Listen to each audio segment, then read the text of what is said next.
Behind closed doors, British commanders questioned America's celebrated general, but their concerns were never meant to reach public ears. Bradley's methodical approach frustrated allies who believed boldness could shorten the war and save lives. The Falaise Gap decision haunted strategic discussions for months. A fundamental disagreement over how to advance into Germany created lasting tension. Hidden animosity may have influenced critical battlefield choices. What they discovered would reshape Allied command relationships forever. Setting the stage, the year was 1944. The Allied forces were pushing through Europe, determined to end the war. But behind the scenes, a quiet storm was brewing between two powerful commanders. General Omar Bradley led American forces with a careful, step-by-step approach. Meanwhile, British Field Marshal Bernard Montgomery preferred bold, fast-moving plans. Their differences weren't just about personality, they shaped the entire war effort. British officers began whispering concerns about Bradley's leadership style. They felt his slow, cautious methods were costing precious time. Lives hung in the balance with every delayed decision. Montgomery's team believed aggression could shorten the war and bring soldiers home sooner. But Bradley saw things differently. He trusted in steady pressure, not risky gambles. As tensions grew, these disagreements started affecting battlefield decisions in ways no one expected. One decision in France would expose these differences and cost thousands of enemy troops their chance to escape. Plotting command style. British commanders had a specific word for Bradley's leadership: plotting. To them, this meant slow, overly careful, and lacking excitement. They watched as Bradley planned every move down to the smallest detail. While this kept casualties lower, it also meant opportunities slipped away. British officers valued generals who took calculated risks and moved with speed. Montgomery embodied this aggressive spirit, always looking for the knockout punch. Bradley, however, believed in methodical advances, clearing territory piece by piece. The British saw this as inefficient. They felt a general should inspire troops with daring action, not endless preparation. This wasn't just about tactics, it was about military culture. American and British forces had different traditions. Americans favored overwhelming force applied steadily. The British admired flair and decisive strikes. Neither approach was wrong, but the clash created friction at the highest levels. This difference in style would soon lead to one of the war's most controversial tactical decisions. Tactical blunders. Falaise Gap. August 1944. German forces were trapped in a pocket near Falaise, France. Allied armies surrounded them from multiple sides. Victory seemed certain until Bradley made a call that stunned British commanders. He ordered 15th Corps to halt at Argenton, stopping short of closing the trap completely.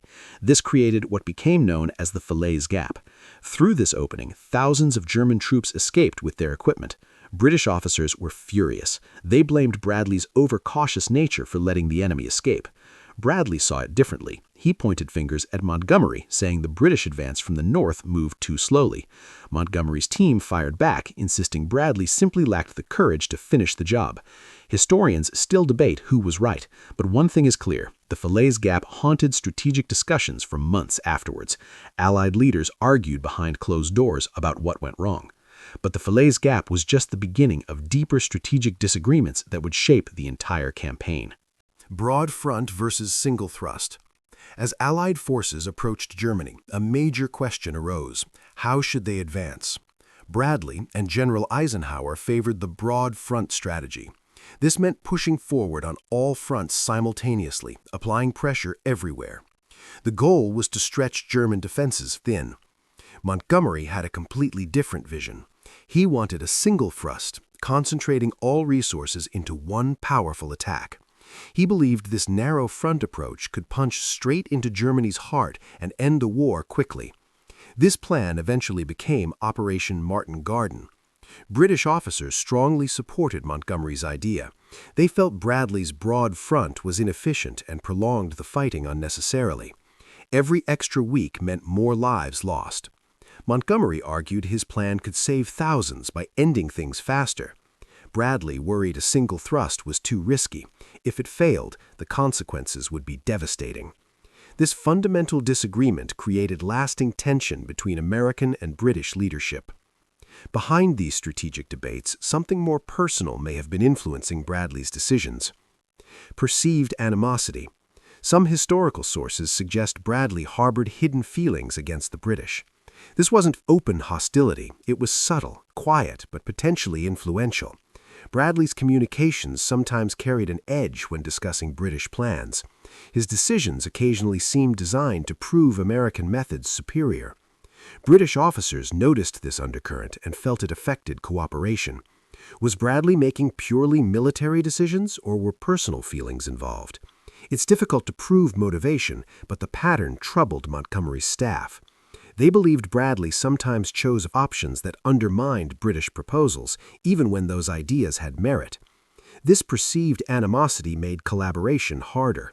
Trust between commands weakened.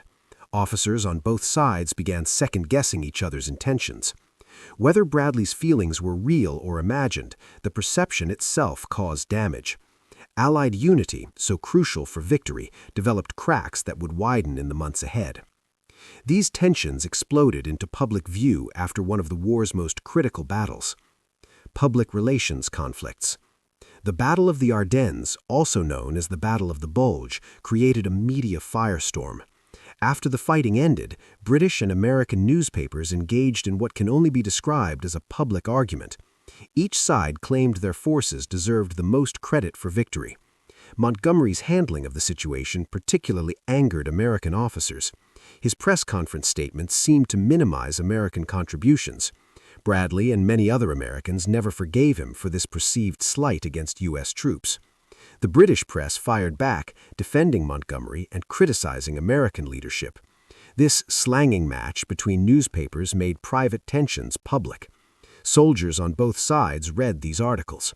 Morale suffered as allies questioned each other's valor. The controversy added another layer to already strained command relationships. What should have been a celebration of Allied victory became a bitter dispute over recognition. Yet another battlefield decision would cement British criticism of Bradley's leadership. Lack of aggression at the Ruhr Dams. The Schertgen Forest battles revealed Bradley's approach at its most controversial. Under his command, American forces fought desperately to capture the Ruhr Dams, crucial targets that controlled flooding across the region. British observers watched in frustration as Bradley seemed to reinforce failing tactics instead of changing strategy. The battles were described by some as ineptly fought. Troops suffered heavy casualties while objectives remained unreached. British officers believed a more aggressive commander would have secured the dams faster, saving lives and time. Instead, the campaign dragged on, costing both. This reinforced every criticism British commanders had made about Bradley's leadership. Ultimately, the friction between Bradley and British officers stemmed from three sources: differing military doctrines, personality clashes, and fierce nationalism amplified by wartime press coverage. Neither side was entirely right or wrong, but these tensions reveal an important truth. Even among allies fighting for the same cause, leadership differences can create lasting divisions. The lessons from these conflicts still influence military cooperation today. Bradley and Montgomery's clash reminds us that even victorious alliances face internal struggles. Their disagreements shaped crucial decisions that affected thousands of lives.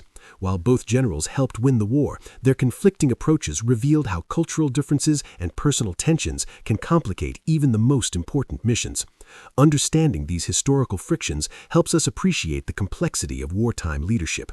What other untold stories lie hidden behind history's greatest victories? The answers might surprise you.